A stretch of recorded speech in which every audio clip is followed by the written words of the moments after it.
Commissioner, we are live. Go ahead and proceed. Good morning, everyone.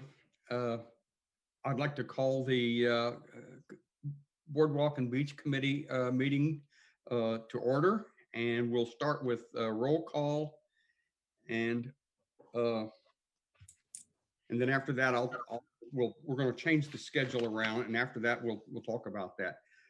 Allison Stein, Frank Cole.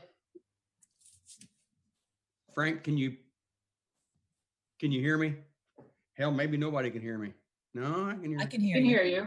Okay, Frank, are you here? I see you. I'm here. Okay. Guy Abernathy. Present. Honey Fisher. Yes, I'm here. Brian Hancock.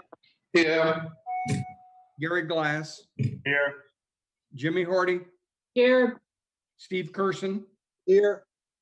We have a quorum and we can start the meeting. What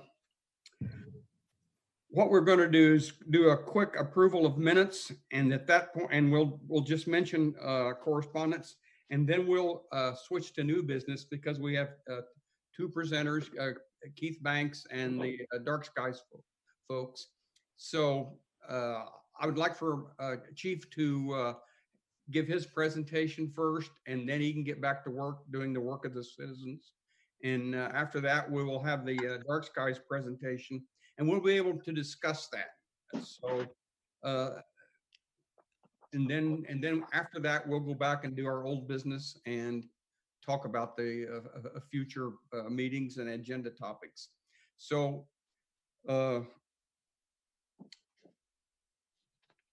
has everyone had an opportunity to review the minutes for the November 16 meeting? Yes. Yes. Yes. Do I hear a move to either amend or accept those minutes? I move to accept the minutes as written. I second. All of those in favor of accepting the minutes, say aye. Aye. Aye. That passed, and we'll talk about correspondence later. And Chief Banks, are you prepared to start your presentation?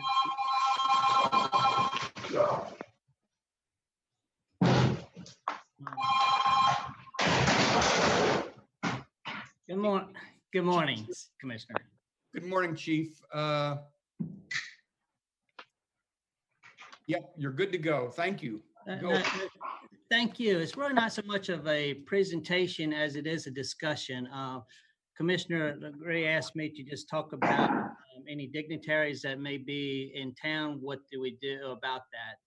Obviously, we have a fantastic community that a lot of people have come over the years, people that are with judges and movie stars and alike, and politicians throughout. So this isn't something new for us, or with our visitors and stuff. We've had governors in the past down here. We have people with their own details as far as protection details.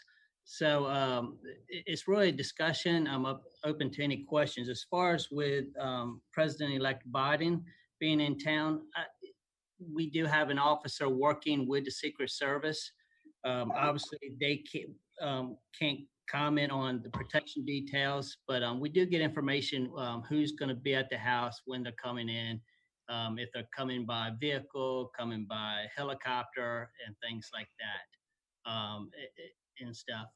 You will see some security measures start ramping up as far as on Surf Avenue and things, as far as checkpoints, just like it is at his home up in Newcastle and things.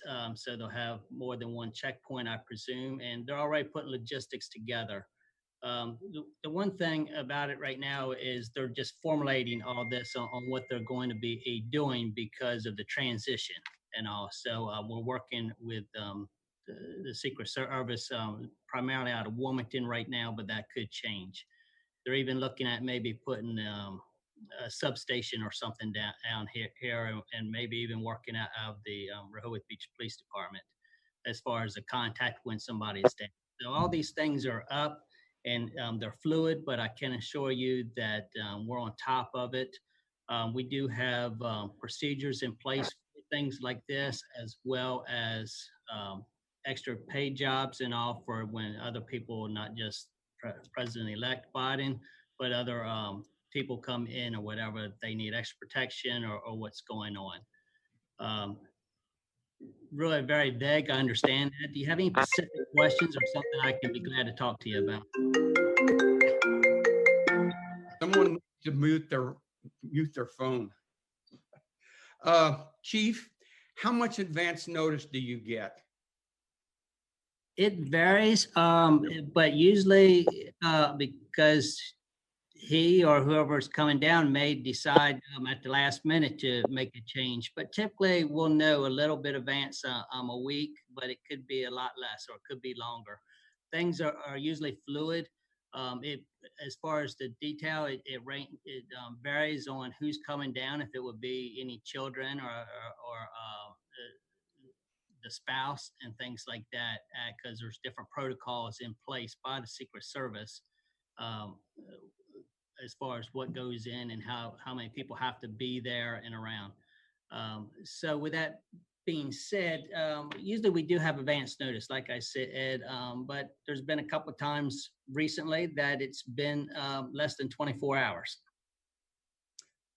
When do others hear about it? When do the local radio and television stations find out that that the president will be here on the weekend?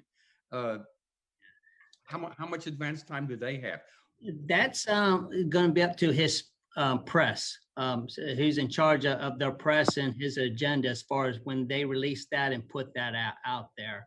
The Rehoboth City, Rehoboth, and Rehoboth Beach Police Department will have no control over that. They will put that information out.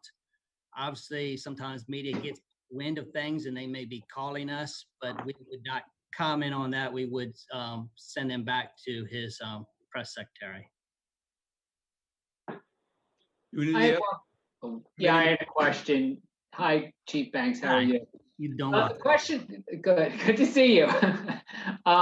Question that I had is the city of Rehoboth. I mean, because he's officially not a city of Rehoboth resident, he lives in North Shores, which is outside of technically the city of Rehoboth's jurisdiction. It falls under the state police. We're only responsible for the city of Rehoboth, whether it's closing down roads or just blocking off traffic. But that's where the city of Rehoboth's duty ends. For the most part, that is correct. But when he's going to be in town or walking or doing whatever, yes, they'll bring to our attention, and then we're in charge. We'll actually supersede the state police in that, and that's just their protocols through the Secret Service, right, as they give it to the jurisdiction.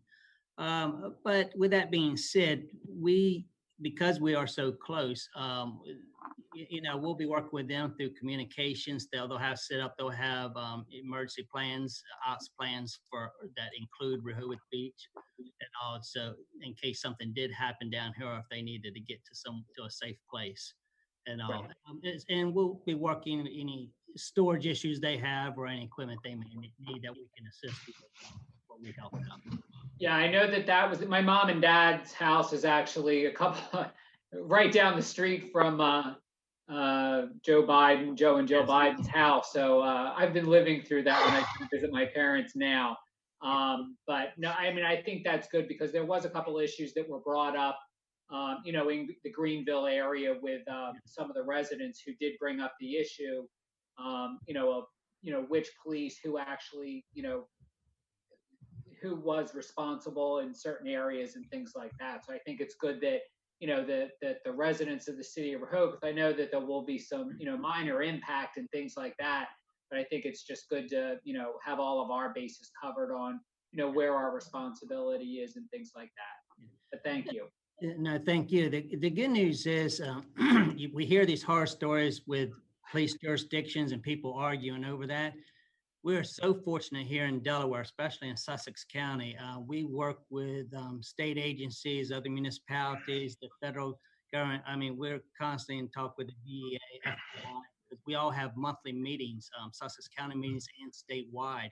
And we do that every month. So we're first name basis with a lot of people that's in charge.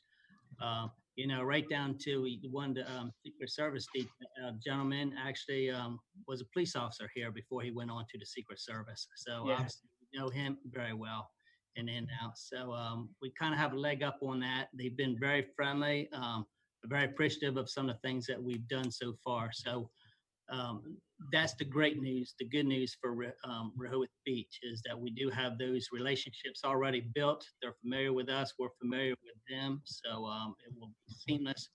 And again, it just comes down to logistics. We like to think of President-elect Biden as the old Joe, but unfortunately, it's changed that category. I don't think we're going to get as close to him as we once did, and that's for everybody's safety. But we will definitely follow whatever the Secret Service needs us to do. That's great. Chief, Frank Cooper, a member of the public, has a question. Yes. Go ahead, Frank. You're muted. Now go. You're muted. Yes, Keith, have you thought about or have any contingency plans for demonstrations that may occur when the president-elect or president is here? Yes, good question, Mr. Cooper.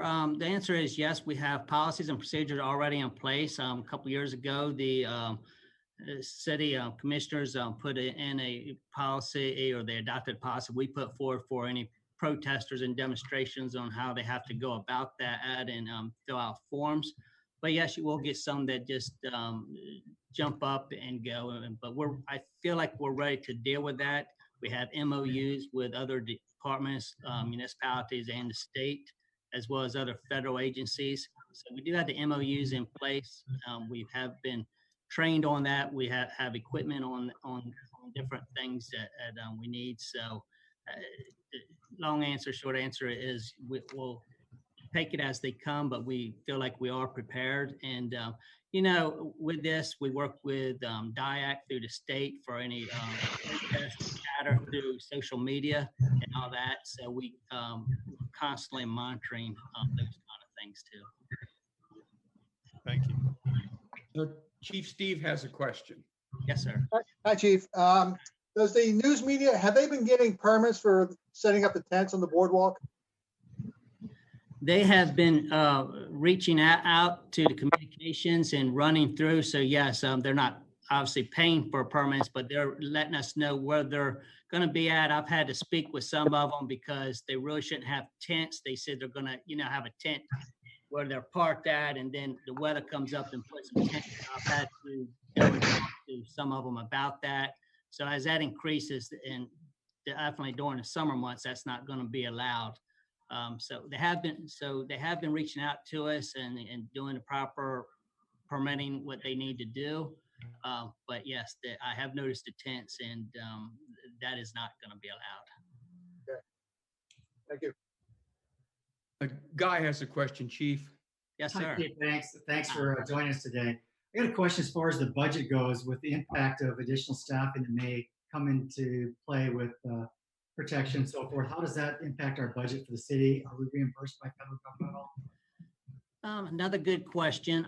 Right now, there is no formula for reimbursing if we have to shut down a street, or we have, going to church or anything like that. And for us to call officers in for 45 minutes or hours, whatever is needed.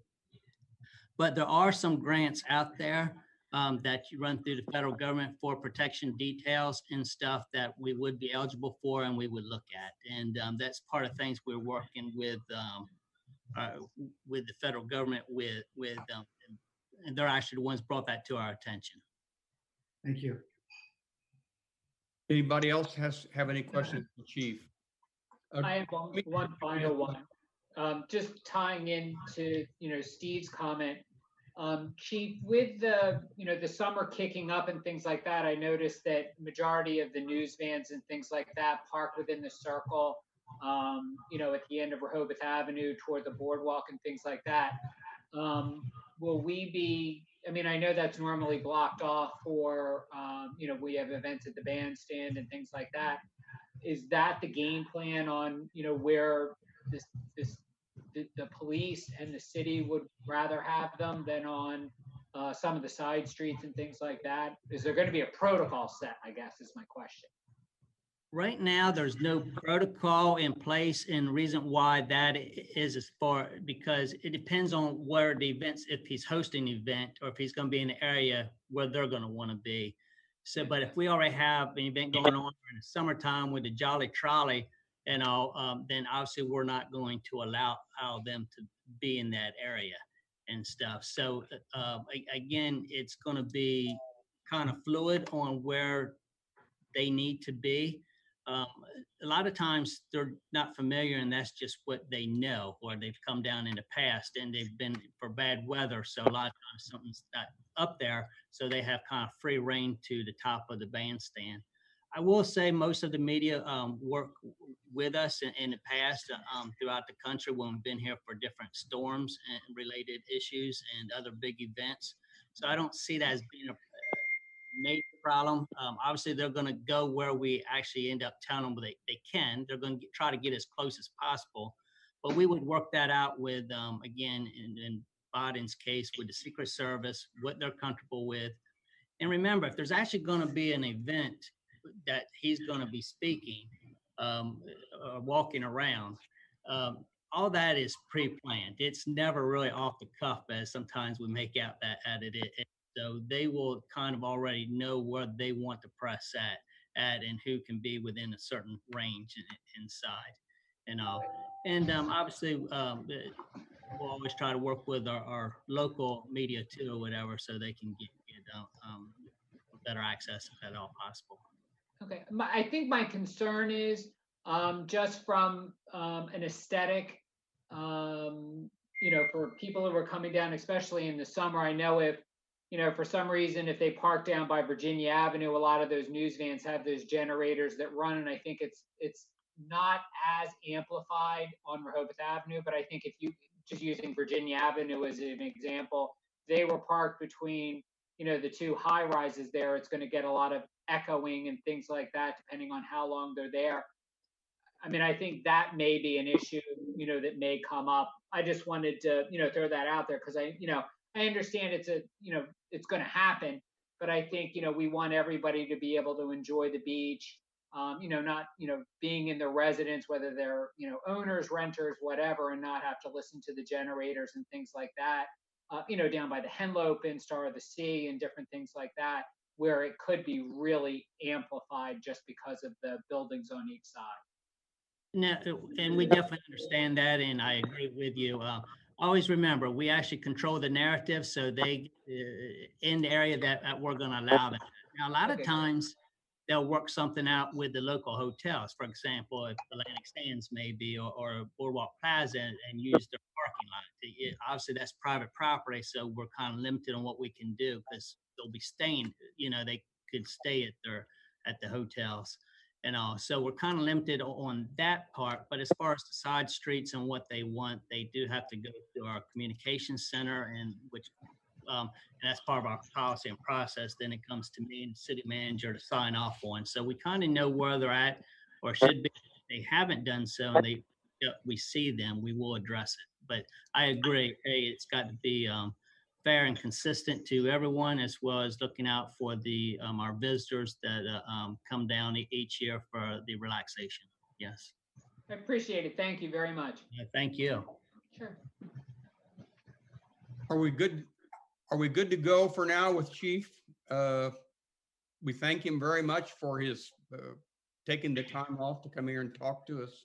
We really appreciate it, and we appreciate the heads up, and we appreciate that he's listening to us. Yes. So I want to thank you, Chief, for taking time out of your busy day. This is Monday, and to talk to us.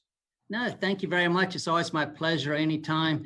Hey, again, we are very fortunate here in Rehoboth that we do that we feel like we're as prepared as we can be. Because we work with our local agencies and surrounding agencies so well as it all comes down to communication and I think we do a good job with that, as well as I said, we've had a lot of dignitaries in the past. Yes, this is ramped up. I'm not underestimating that at all.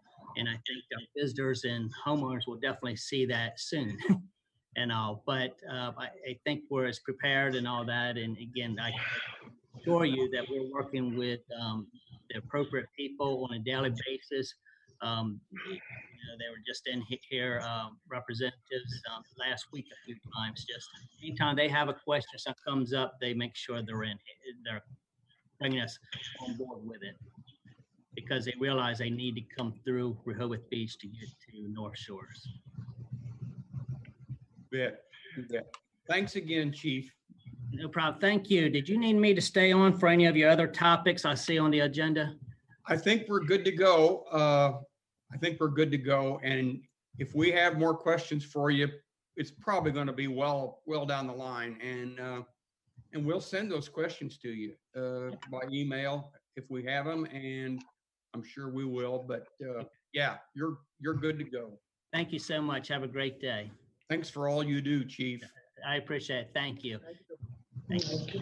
Take care. Before we start our next presentation, which is the dark skies, folks, I'm gonna ask everybody to put your speaker on mute so that there won't be any extraneous noises and dogs barking and etc. So unless you're talking, and there will be talking after the dark skies folks or have they made their presentation, put your speaker on mute, and I think everybody knows how to do it. So we'll go forward. Who's going to start? Will it be Jan or Kate, or who will it be? Jan? It's going to be Jan, Jay. Okay. Please go forward and introduce yourselves and your mission, and we're all excited to hear what you have to say. Okay. All right. My name is Jan Conacy, and I live in Rehoboth in the north side of town. With me today is Kate Markert, who lives in Rehoboth and Schoolview, and Frank Cooper. I guess Frank is showing this presentation, and Frank lives on the south side of Rehoboth. So we're kind of from one end of Rehoboth to the other.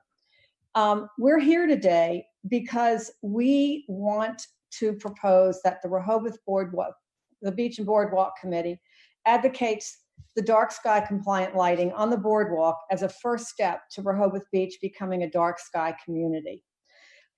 We talked about dark sky communities in the, you can flip over. Frank, are you showing it? Yes. Okay, let's go to the next slide. We talked about dark sky communities in the CDP, and that was in 2010. And we have not gotten there yet, obviously. So so our goal now is to begin on the boardwalk, the most iconic place in Rehoboth, maybe the corner of the boardwalk and Rehoboth Avenue first, and the whole boardwalk second. We discovered, just talking casually this summer, that the three of us have always wanted the city to be a dark sky. It wasn't something that came up in conversation very often. And since then, we've heard from other people when the agenda for this meeting was posted, there was some stuff on Nextdoor, and we've heard from all kinds of people in town who have thought along the same lines and actually been to dark sky communities and how effective and how beautiful they were. Yeah,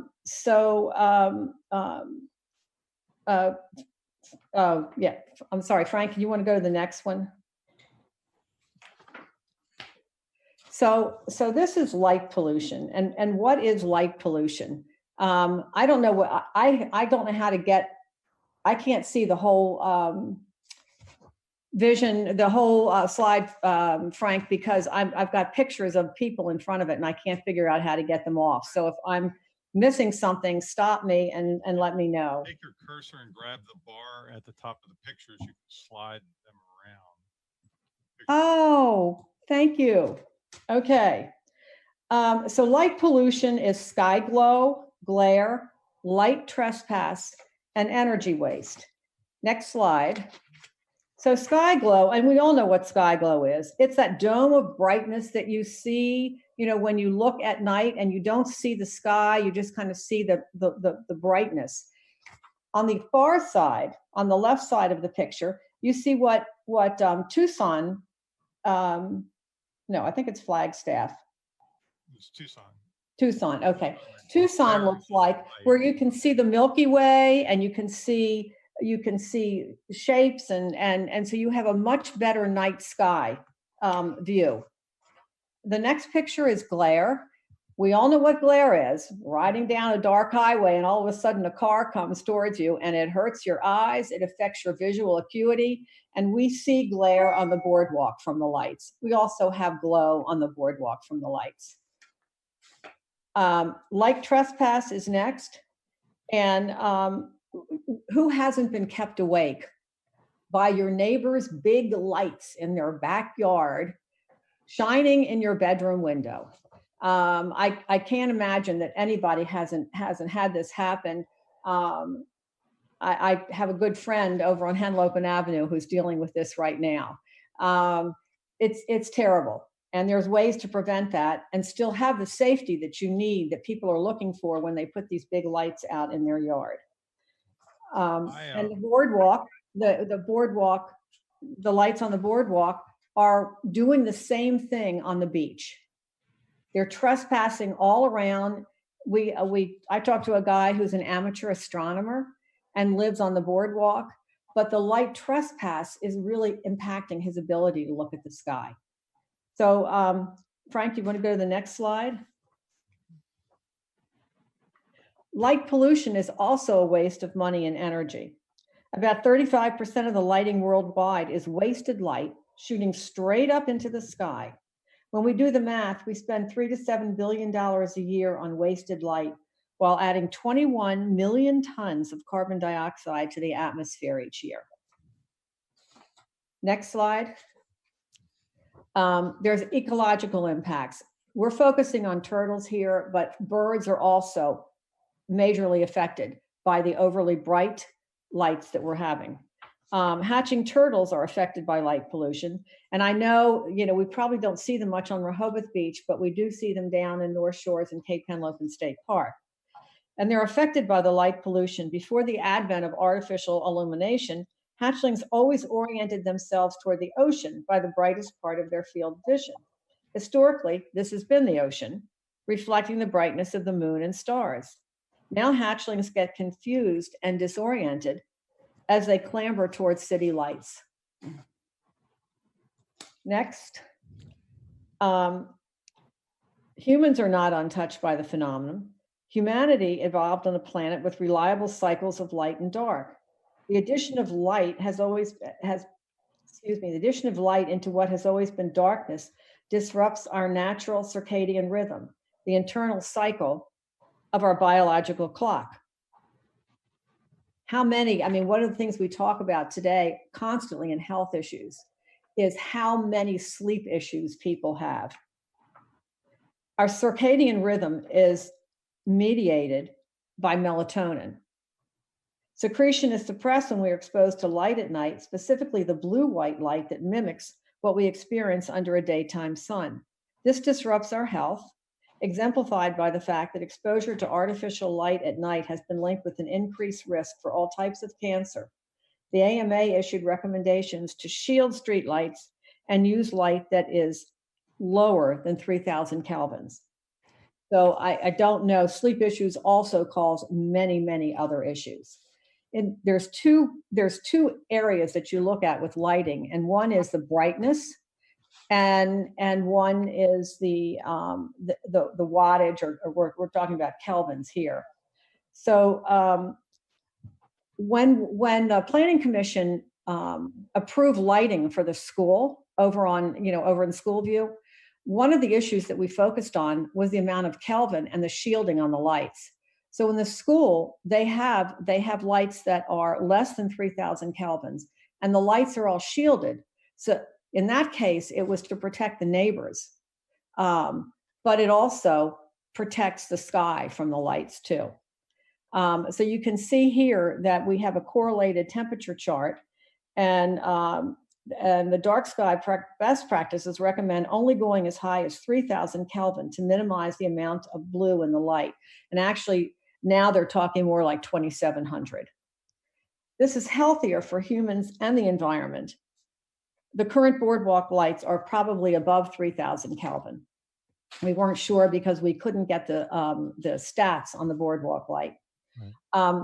Frank, you want to? Yeah, this is kind of what got me into this group, and my concern stemmed from the proliferation of LED lights that have this very high Kelvin bluish white light, which are the cheapest lights per lumen, and that's why they have proliferated so much. The fact is that LEDs naturally are a high Kelvin light, and that they have to put a yellow filter on them to darken them, so their efficiency decreases, but they're still very efficient.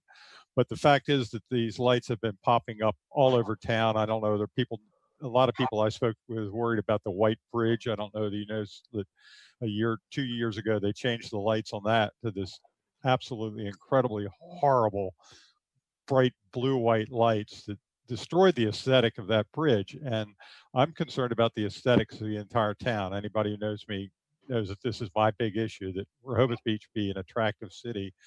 And one of the ways you make it an attractive city is by lighting it properly. Not only the direction, but the color temperature. It makes people look better, it makes buildings look better. And this is not an expensive operation. This is a matter of selecting a particular bulb, or lamp when you're replacing it, and making sure that it is in fact in compliance with dark skies. We want to move to the next slide. One of the things that I get a lot of feedback when I talk about this is that no, we won't be safe in our yards if we have to have specifics, low lighting and stuff like that. And one of the things that I think that this slide shows very effectively is, in the top one, we've got the traditional light that a lot of people have outside their house, and they think they're very safe. But in actuality, they're not really seeing effectively. And in the lower light, when the person has put their hand up in front of the light, you see that somebody is coming into the back. You have a much better actually view, and you're much safer when you have better lighting, and lighting that's more dark sky effective. Right. This is true of both the human eye and of video cameras. The video cameras, the iris changes and decreases the amount of light allowed in, therefore making the darker areas darker when there's glare. And the human eye does the same thing. Your iris, closes. And so that the example shows that the fact that well-directed light is much more effective than these glaring lights. And if you go to the next slide, I think we get a really, really excellent view of what happens. It's not what's lit, it's what's lit, not the light. And what you see, of course, is when the light is shielded at the top and shining straight down, then it's lit where it's needed. And that's far safer than what we're having now than if you look at the first one that's very bad. So where there is, it's a myth to say that good lighting design is not safe. Good lighting design provides a very safe and effective light for our community. And right now on the boardwalk, we are at the very bad end of this. We have exactly that. We have lights that shine in every direction. And you might notice from as an aesthetic standpoint, if you've ever been out on the beach at night, looking back at the city, those lights are not attractive at all. The glare makes it very difficult to actually see the buildings behind the boardwalk. All you're aware of is the glare of those lights. And so responsible lighting, we have an opportunity right now, since the lights are going to be replaced with the 5G towers and stuff. Now is the time to act. And comply with the CDP and lead the way here. Frank, one of the things that, before you switch slides, that I think is really telling in these pictures of very bad, there's actually a person, and you can barely see them in the very bad, and they come more into view in the best. And I just think that this is a great slide that reinforces that that safety will not be impacted with the very best kind of lighting. Okay. One of the other things that I I think is, I'm not an astronomer. I can point out, the Big Dipper, probably the same things everybody else can. But I've always been fascinated by the beauty of the night sky. And my husband and I have been, in the days when we can travel, I hardly remember them. But just about a year ago, we were in the Atacama Desert in Chile. And we went there particularly because it's totally dark skies. And they have observatories. A lot of countries have observatories there. And we went to an astronomy show and, at 11 o'clock at night, and, all kinds of telescopes, and you could see this Saturn, and it was absolutely fascinating. And we don't get any of that because our sky is too bright. My husband and I frequently walk down to the beach when there's a rocket going off at Wallops Island. And when you get down by the water, you can see, if you're looking over the ocean, you can see the rocket go.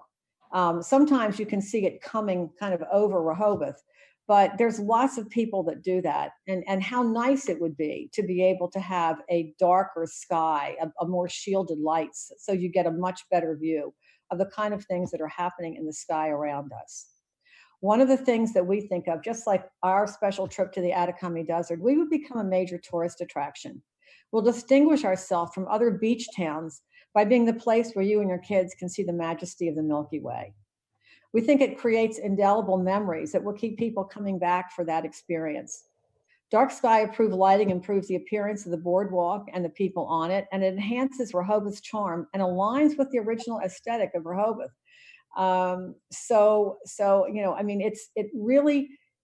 It's so special for us.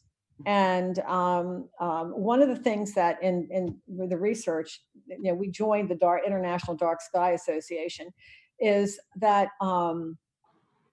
there's actually a park, and some of you may know about it, Cherry Springs State Park, which is on the Pennsylvania-New York border. It's on the Pennsylvania side, and it's a dark sky park. And planes don't fly over there, so the rangers give a show at night where they can use those pointer things, those laser pointers, and point out all of the constellations, the planets that you can see. It's just absolutely amazing. It's about 4.5 hours from here, and it's mobbed. You can't even get a hotel room around there on the nights when the moon is not full and the sky is darker. So I think we have that opportunity to enhance the absolutely nostalgic charm of Rehoboth by becoming a dark sky community. I wanted to elaborate on why we're saying this is the original aesthetic of Rehoboth Beach. The fact is that when the boardwalk was newish and they first put lights on it, back then a light bulb was a 40-watt, a 40-watt very yellow bulb, and they always shielded things because they were trying to reflect what light there was on to where it was needed. So actually the advent of these bluish white lights is rather new, that they have continually over the time moved away from incandescent lights to other type of lights, and the light has changed color. But for the nostalgic charm, and also it might be noted that people and things look better under these low Kelvin lights. I mean, it's everything is more attractive, and so I think it's one of those things that you're not really maybe not aware of, is why one building, one area looks pretty and one looks less so, and often it's color temperature of the light. Yeah. Okay, you want to go to next steps? Mm-hmm. So what we're asking you all to do is that you would recommend to the mayor and commissioners that all lighting on the boardwalk, including the new 5G poles, be dark sky compliant.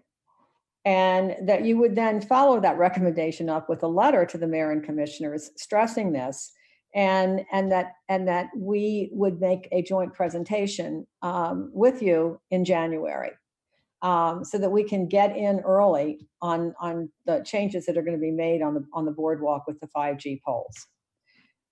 We've also just, for your own information, we've given a resource where to find the lighting that you need.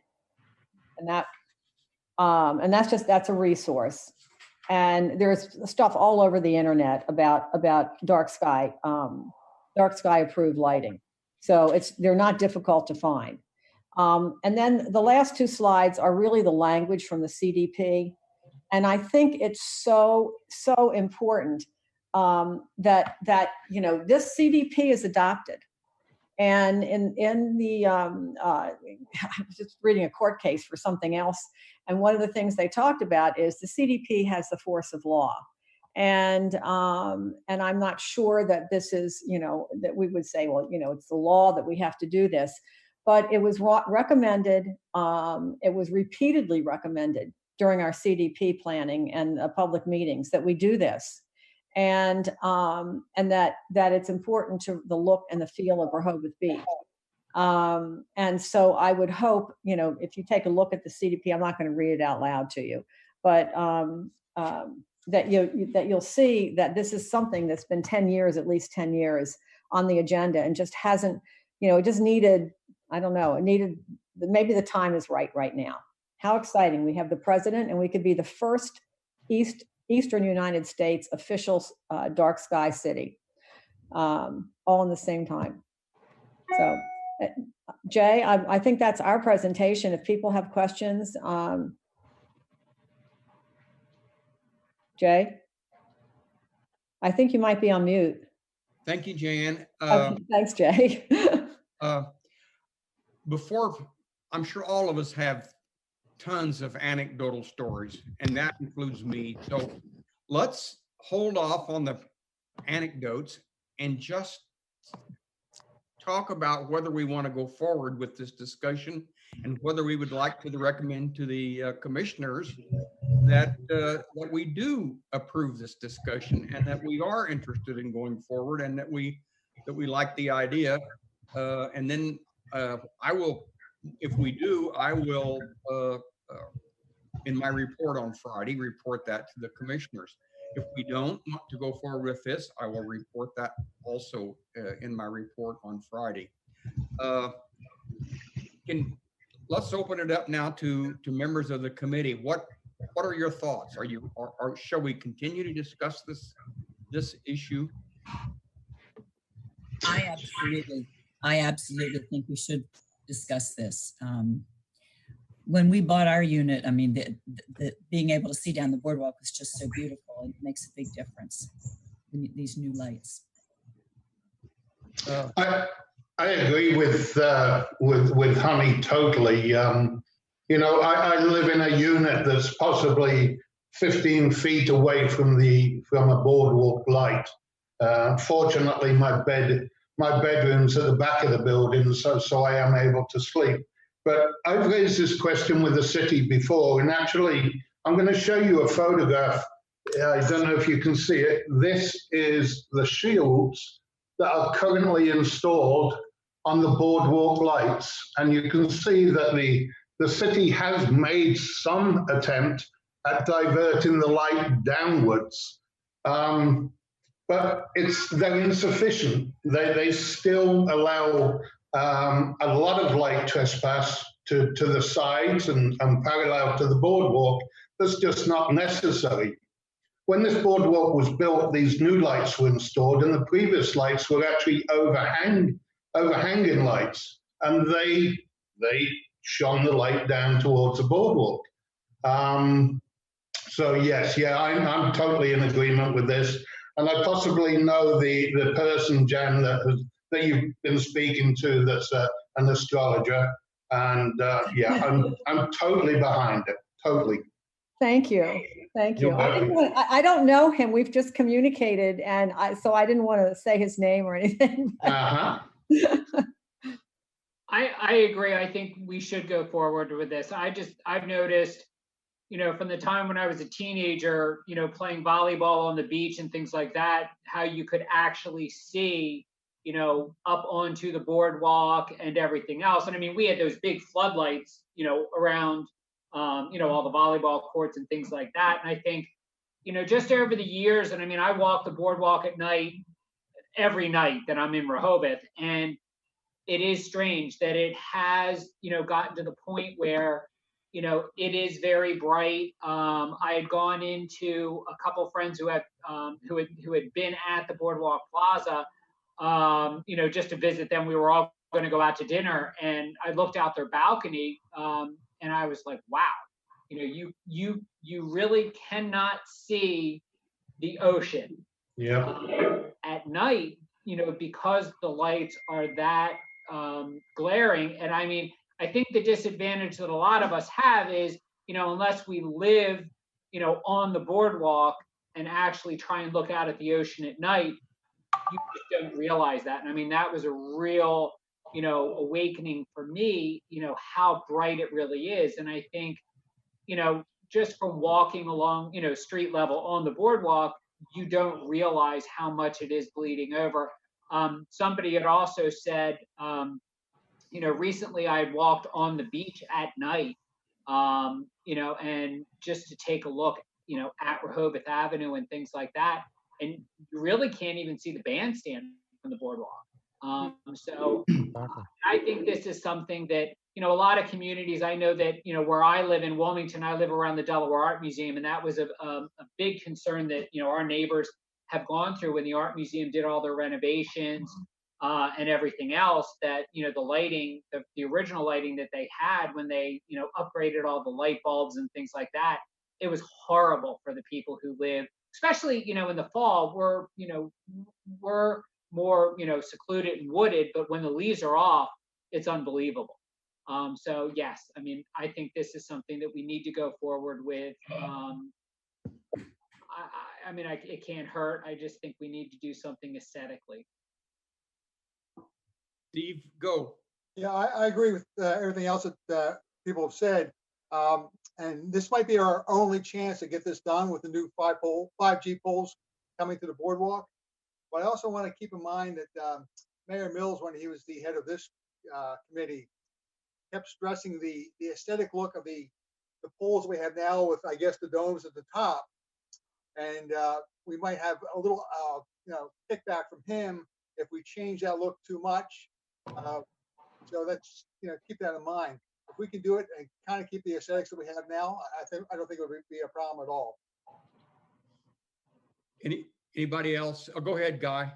Yeah, I would throw my 2 cents in, 100% behind the initiative, and actually go one step further, that living across the street from 2 hotels on the 3rd and 4th floor, I found where one hotel has the lighting, which is very wonderful. It's very downlit and marks the appropriate places, where the other one, it glares right in where I can't see out of my apartment at all.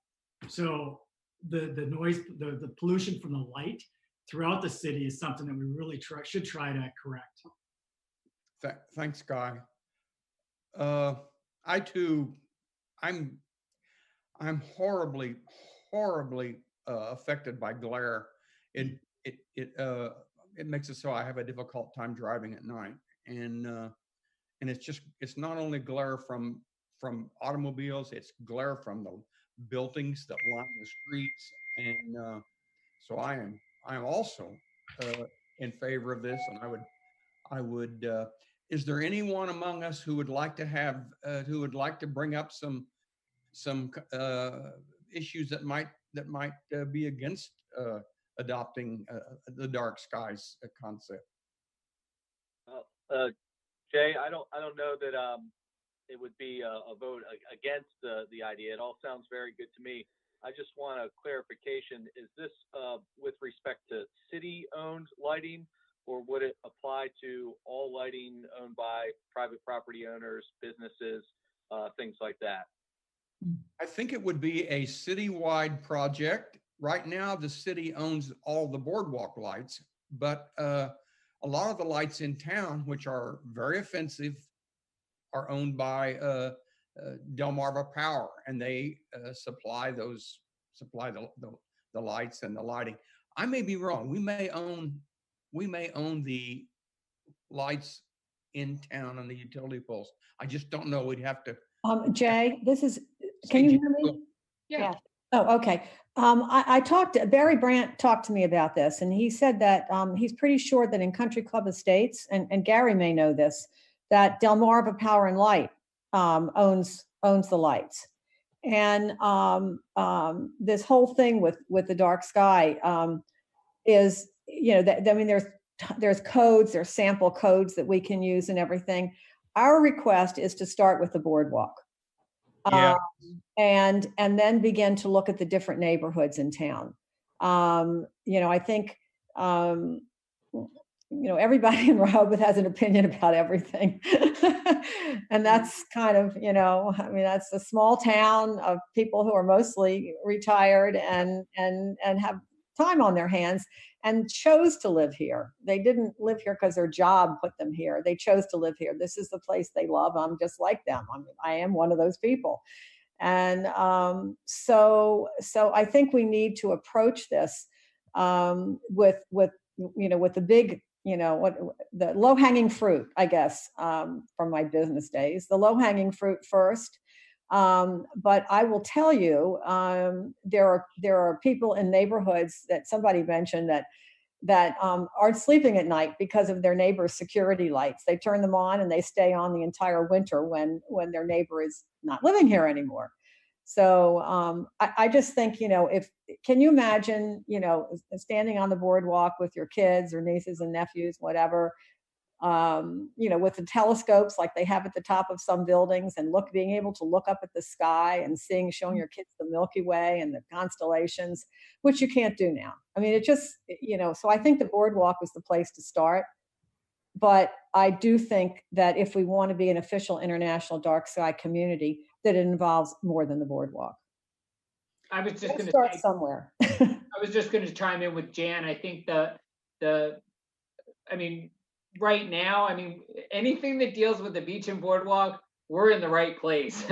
No, I mean, I think, this committee is, very proactive and, as the responses have, brought up, I mean, this is something that we all love and care, about within the city of Rehoboth and things like that. I think just so, we kind of stay in our lane, by all means, this is a great place to start. And I think, the opportunity does present itself well with everything that, we're doing with On the Beach and Boardwalk. And I think, Jay can, relay that as the chair of this committee as the starting point. But, to go, I think, we don't want to go out of our jurisdiction of what, this committee's for, imposing things on the, the residential areas and things like that. I think it's a great starting point. And, there's the streets committees and things like that, I think you're at the great starting point. And, if you have, the Beach and Boardwalk Committee, going forward to the commissioners,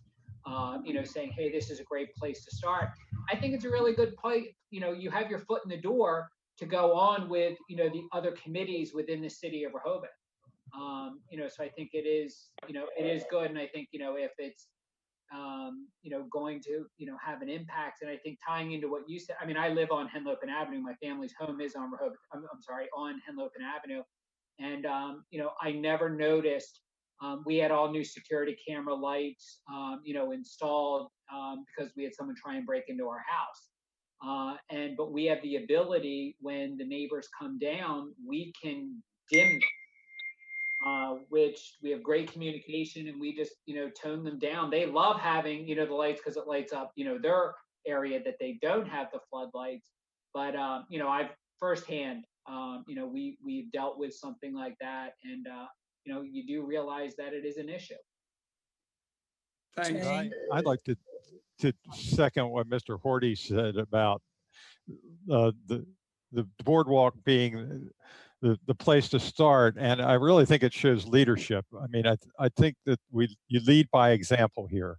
And if the new lights on the boardwalk are pleasant and people like them, this will get the ball rolling for other parts of town. So I think the Boardwalk Committee has kind of a unique opportunity here to show leadership that may transpire into the entire town. Jay, I have a question. Have the new lights, the new 5G lights been approved, the design? I mean, do we have time to stop this or to change it? I don't believe they finalized it yet, honey. They are, they're getting close, but I think that there's still time to change the globes, maybe not change the globes, but to buy purchase globes that are dark sky compliant. And Perhaps yeah, can fit I don't right think over we're what there we yet. have, maybe. Hmm? Maybe There- something that can fit over what we have. There are shields, there Yeah. are retrofit shields that for some appliances that would go inside and would direct the light down so that the unit would look the same from the exterior, but the light coming out of it would not be the same. Hey, Jimmy, it's Patty. I just had a quick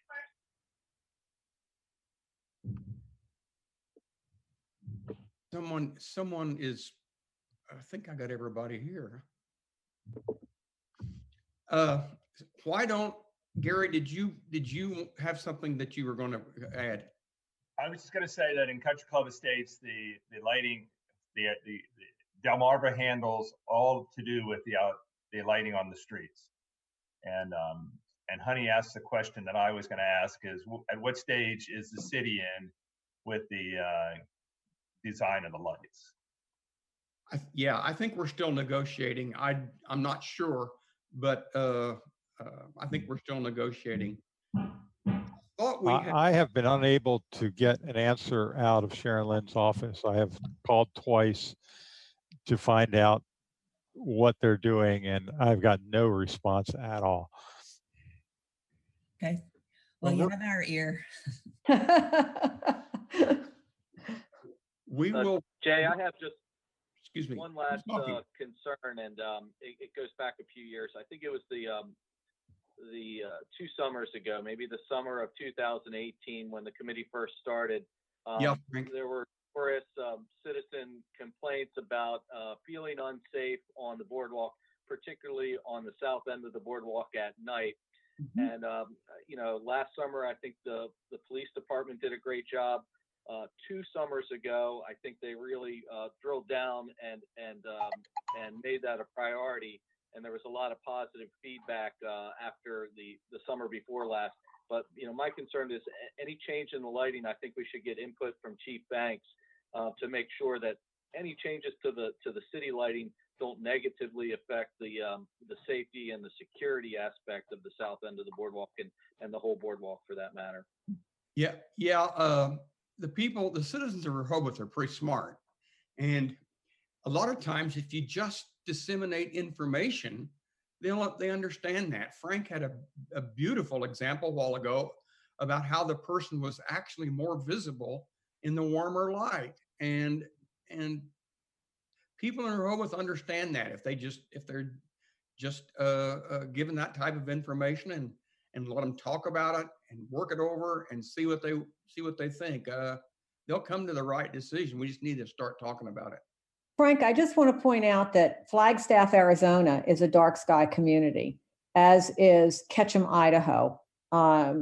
There's a lot of dark sky communities. Those 2 popped out because I've been to Flagstaff. So they're much larger than we are, and they're official communities. So all of their lighting throughout the entire towns are dark sky compliant. So there are sources that if the police have concerns, there's plenty of sources for them to be able to talk to. We actually did and everything. Yeah, I didn't mean to interrupt, Jay. We had the same, issue came up with the lighting that Jan, and Frank are talking about. That it was amazing the difference that it made having the I'm going to say down lighting. It actually made it, it had the light as, I don't want to say more intense, but more directed. Right. Rather than spilling over. I don't know if I'm using the correct terminology, but it was phenomenal. It took away from, it actually kind of lit the walkways up better than the old lights, because there was so much spillage, or, for whatever that term is.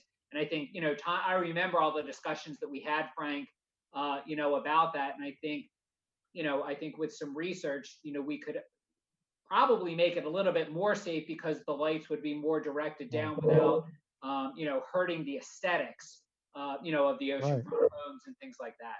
Right. I agree. This is actually, when done properly, this is a win-win all the way around. It uses less energy because you're not wasting light, Right. directing it where you want it, and the effect that it has on cameras and the human eye as far as glare goes and reducing your ability to see all the way around, this just makes sense.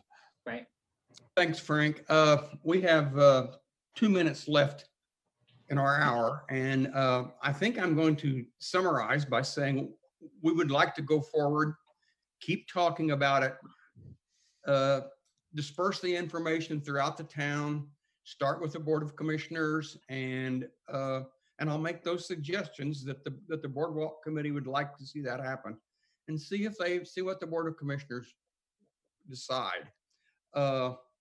So I want to thank the Dark Skies people very much. We're going to hear a lot more from you guys and girls. And so, yeah, I like to be called. Thank you, Jay. Thanks, Jay.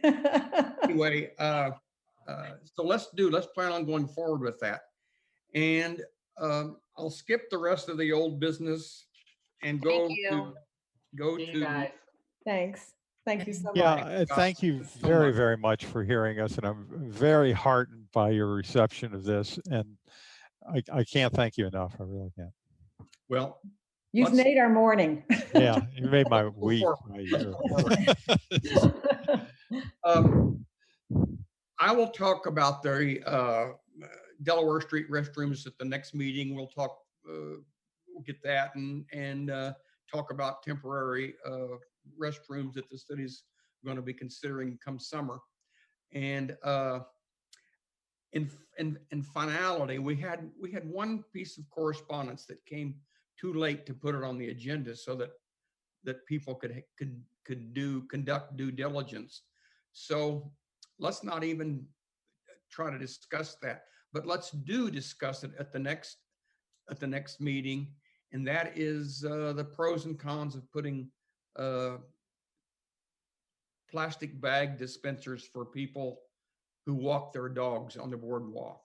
And there are pros and cons, but let's discuss that next meeting if everyone is satisfied with that. I think you all got my note that we had received that letter.